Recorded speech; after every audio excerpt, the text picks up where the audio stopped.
मेरे प्रिय दर्शकों नमस्कार। प्रिय दर्शकों, ऋषि ज्योतिष में मैं आपका दिल से स्वागत करता हूं और आपको बहुत धन्यवाद देना चाहता हूं कि आप मेरे वीडियो बड़ी उत्सुकता से देख रहे हैं। आशा करता हूं आगे भी देखते रहेंगे। दर्शकों, ऋषि ज्योतिष लगन कुंडली से वीडियो बना करके आपका मार्गदर्शन करता है। सटीक भविष्य के फल के लिए वर्ग कुंडली देखना भी अनिवार्य है। वो तो मैं पत्रिका में लिखता हूँ। मेरी पत्रिका 25-30 पेज की हो जाती है। पूरे जीवन का सार निचोड़ देती है। जो इच्छुक है संपर्क कर सकता है। ऋषि ज्योतिष नर्मदा जी के तट के किनारे है नर्मदेहर। यहाँ पर काल सर्प दोष, पितृ दोष की आदि पूजा की जाती है। जो इच्छुक है संपर्क कर सकता है। आज हम एक महत्वपूर्ण विषय पर विचार करेंगे और आपको 8-9 ऐसे योग देंगे, उनमें से कुछ योग आपकी कुंडलियों में भी होंगे। सबसे पहले तो विचार करेंगे लगन दोष क्या होता है। लगन क्या होता है, लगन दोष क्या होता है। कुछ बंदों को तो, कुछ दर्शकों को यही नहीं पता लगन होता क्या है। दर्शकों, पृथ्वी सूर्य के चारों तरफ घूमती है और उस पाथ पर, उस रास्ते को 12 भागों में बांटा हुआ है और उन्हीं 12 भागों के आधार पर राशि की रचना है। 1 नंबर मेष राशि होती है, 2 नंबर वृश्चिक राशि होती है, 3 मिथुन होती है, 4 कर्क होती है, 5 नंबर सिंह होती है, 6 कन्या होती है, 7 तुला होती है, 8 वृश्चिक राशि होती है, 9 नंबर जहां लिखा हो धनु राशि है, 10 नंबर लिखा हो मकर होती है, 11 नंबर लिखा हो तो कुंभ राशि होती है और 12 नंबर मीन राशि होती है। ये राशियों के हिसाब से लगन का मतलब यह है, जब बालक पैदा हुआ तो पूर्व क्षितिज में कौन सी राशि आ रही थी जो कि पृथ्वी 24 घंटे में अपना एक लगाती है, वह लगन होता है। और लगन और लग्नेश यह क्यों सबसे पहले माना गया है और लगन दोष क्या है, यानी जो यहां पर पहली राशि आई, चाहे एक राशि हो, 2 राशि हो, कोई भी आ सकती है, किसी की भी, वही उसी राशि का लगन हो जाता है और इसको प्रथम भाव कह देते हैं, लगन दोष। क्योंकि ये भाव, प्रथम भाव, लगन का भाव, वह जातक के स्वयं का प्रतिनिधि करता है, वह जातक स्वयं है। लगन दोष बनने वाला सबसे बड़ा दोष है वैदिक ज्योतिष में। लगन दोष जो होता है सबसे बड़ा दोष है, क्योंकि वह स्वयं आप हो। जीवन में परेशानियां होंगी। वैदिक ज्योतिष में लगन कुंडली को सबसे अधिक महत्व दिया गया है। लगन का मतलब, जैसा मैंने बताया, कि आप स्वयं हो। प्रथम भाव को लगन कहा जाता है। जहां प्रथम लिखा हुआ है या लय लिखा हुआ है आपकी कुंडलियों में, वो लगन कहा जाता है। इसके स्वामी को लग्नेश कहा जाता है। आपका पूरा शरीर, आपका मस्तिष्क, आपका स्वभाव, आपकी पावर आदि आदि जो भी कुछ है, वो समझो आप लगन से ही ज्ञात होती है। बाकी तो भाव बाद में है।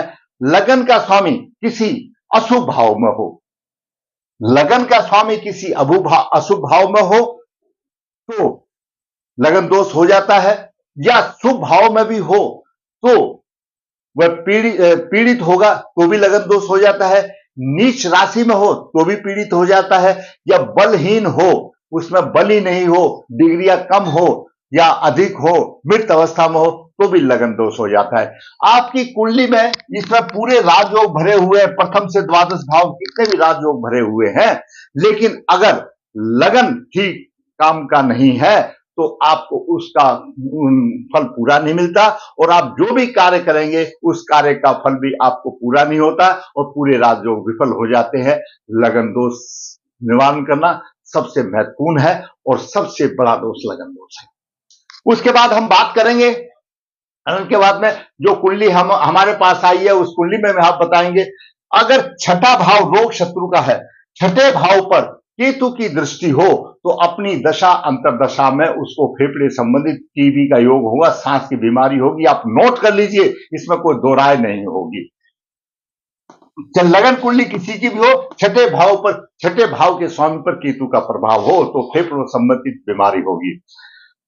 पंचम भाव का स्वामी और बुध अष्टम भाव में हो, पंचम भाव आपकी लगन किसी भी हो, पंचम भाव का स्वामी और गुरु अष्टम भाव में हो, क्यों? गुरु संतान का कारक ग्रह है। यह अष्टम भाव में हो तो आपको संतान से कोई उपेक्षा नहीं करनी चाहिए, आपको वो कोई सुख नहीं दे पाने वाली होती है।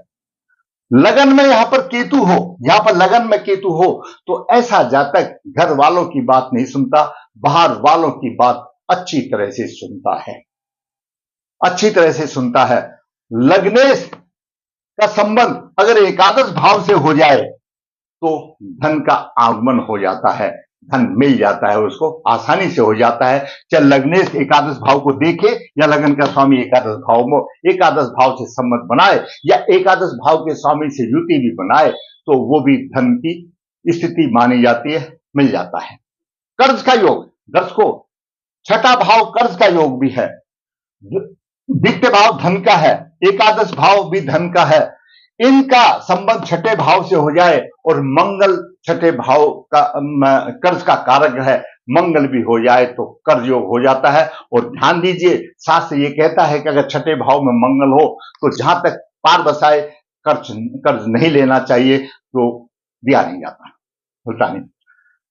सूर्य अगर छठे 8वें 12वें भाव में नीच राशि में हो, सूर्य किसी भी भाव का हो, छठे में नीच राशि को, अष्टम में हो और द्वादश भाव में नीच राशि का हो, तो वह सामान्य प्रभाव काम नहीं करेंगे। वो क्यों आया उससे संबंधित प्रायश्चित करना पड़ेगा और सामान्य काम आपके बिल्कुल करने हैं। अपने आप को भगवान के समर्पित कर दीजिए, उसकी पूजा से ही आपको उद्धार होगा।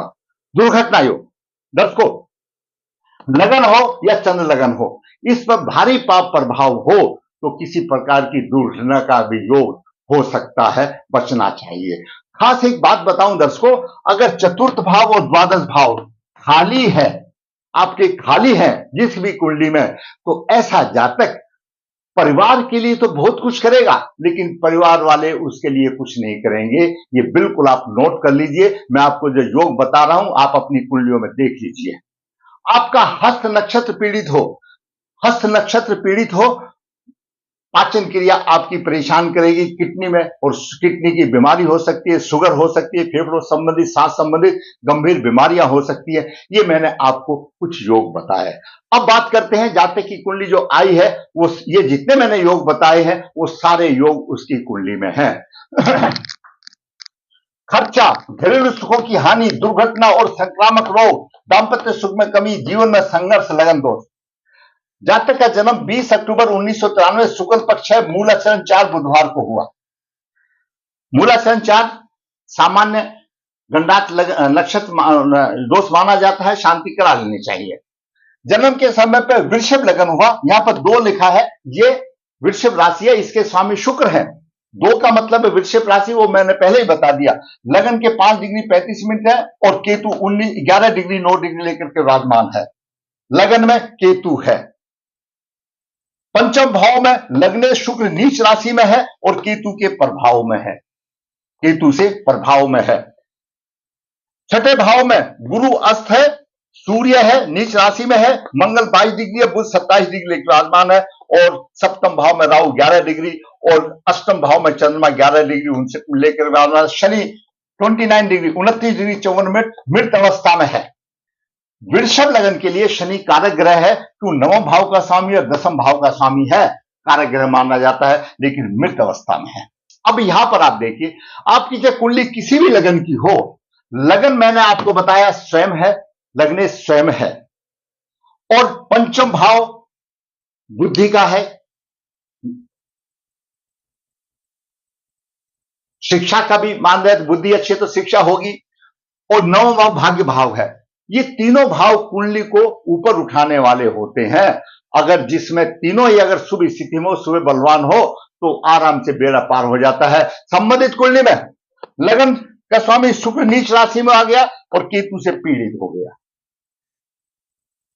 पंचम भाव का स्वामी बुध यहां पर चला गया, छठे भाव में चला गया, राशि पर तो योग तो है लेकिन यह खल योग है।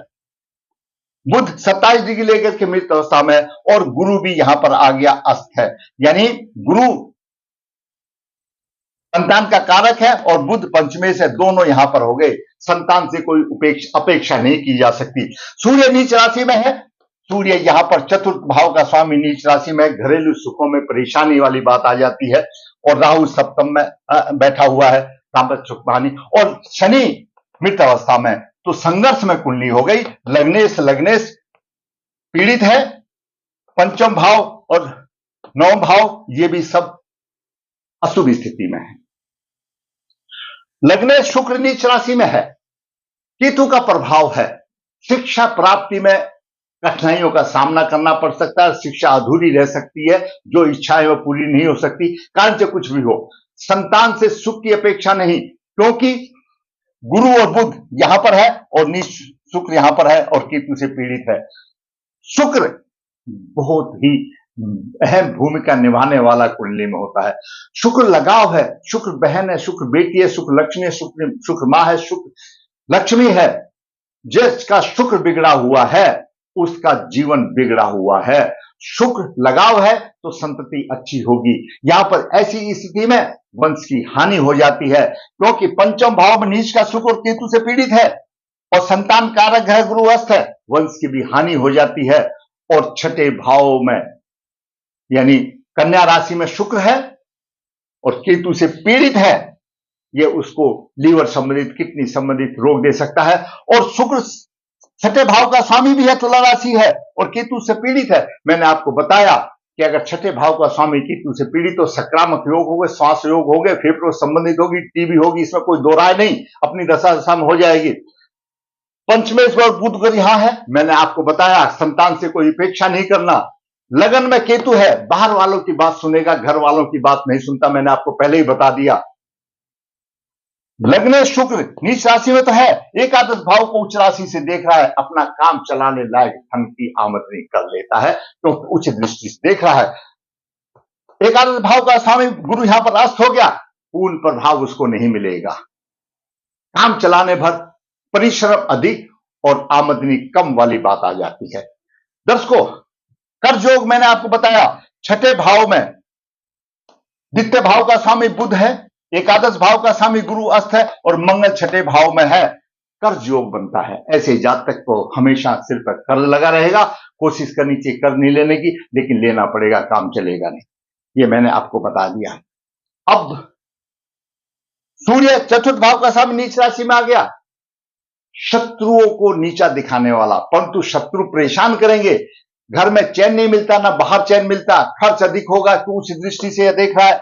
और माता के संबंध में उसके विचार नहीं मिलते, माता से विचार नहीं मिलते और कुछ भी कमी आ सकती है। माता का स्वभाव और जातक के स्वभाव के अनुकूल नहीं होता, घर में अनेक परेशानियों का उसको सामना करना पड़ता है।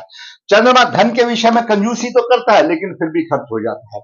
मंगल अनेक रोगों का शिकार हो जाता है कि मंगल की सप्तम दृष्टि है, अष्टम दृष्टि लगन भाव पर है, छठे भाव से मंगल देख रहा है, अनेक रोगों का शिकार तो हो गई, लेकिन उसके साथ साथ लगन में केतु है, राहु की दृष्टि और मंगल की दृष्टि है, दुर्घटना योग बनेगा। ऐसे जातक की जब दशा अंतरदशा अशुभ आएगी तो दुर्घटना भी होगी और कोई ऑपरेशन भी हो सकता है।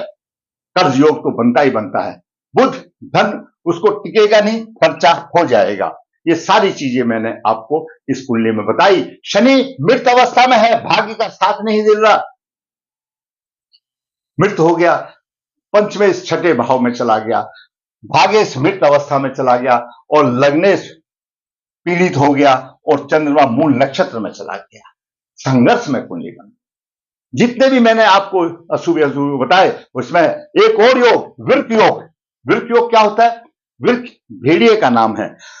जितने भी पशु हैं उनमें सबसे चालाक भेड़िया है, वो चालाक है, उसकी बुद्धि इतनी तेज होती है। इसी तरह से जातक की बुद्धि तेज है, बहुत चालाक है। क्यों है?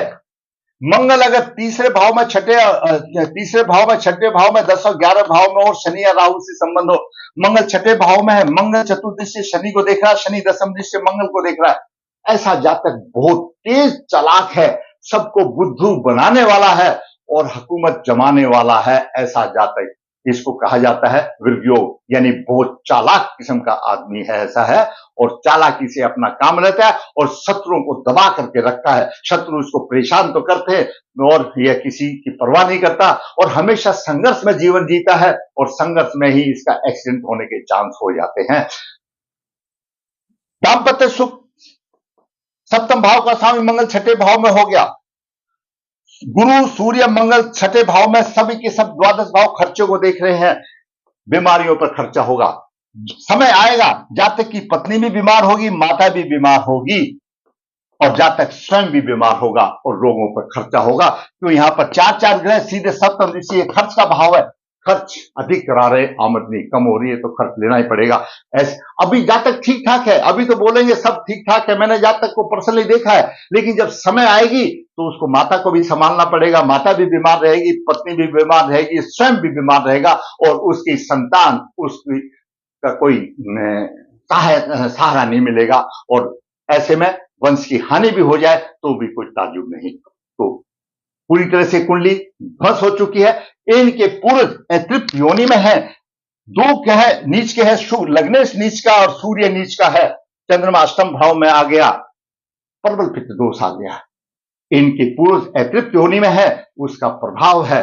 जातक जो भी लेके आता है अपने पूर्वजनों को कर्मों का फल लेके आता है, वह खुद जातक खुद के हो या माता पिता के हो या पूर्वजों के हो, ऐसे जातक को पंचबली श्राद्ध करके पूर्वजों की मुक्ति करानी चाहिए और जो भी ये दोष आए हैं उनको निवारण करना चाहिए और नियमित सूर्य को अर्घ जरूर देना चाहिए, सूर्य को बलवान रखना चाहिए, सूर्य ग्रहों का राजा है, सूर्य को बलवान रखना चाहिए। और लग्नेश नीच राशि में है, शुक्र है, नियमित रूप से गाय को रोटी खिलानी चाहिए, अपना खाना खाने से पहले गाय को रोटी खिलानी चाहिए, लग्नेश भी उसका ठीक हो जाएगा। कुछ उपाय करना पड़ेगा, नहीं तो संघर्ष में जीवन व्यतीत होगा। मैंने ऐसे जातक की कुंडली में मैंने आज आपको 8-7 योग बताए और जबकि सभी योग इसमें विद्वान है। अगर आप समझते हो मेरे इस वीडियो से उस जातक का मार्गदर्शन होगा तो भैया आप वीडियो को लाइक करें, शेयर करें, ताकि और भी जिसको भी कोई इफेक्टिव है तो उसका भी मार्गदर्शन हो। जिसने मेरा चैनल सब्सक्राइब नहीं है सब्सक्राइब करें, ताकि इसी प्रकार वास्तु कुंडली बना करके आपका मैं मार्गदर्शन करता हूं और मेरा मनोबल भी ऊंचा हो और आने वाली वीडियो भी आपको सबसे पहले मिल सके। धन्यवाद।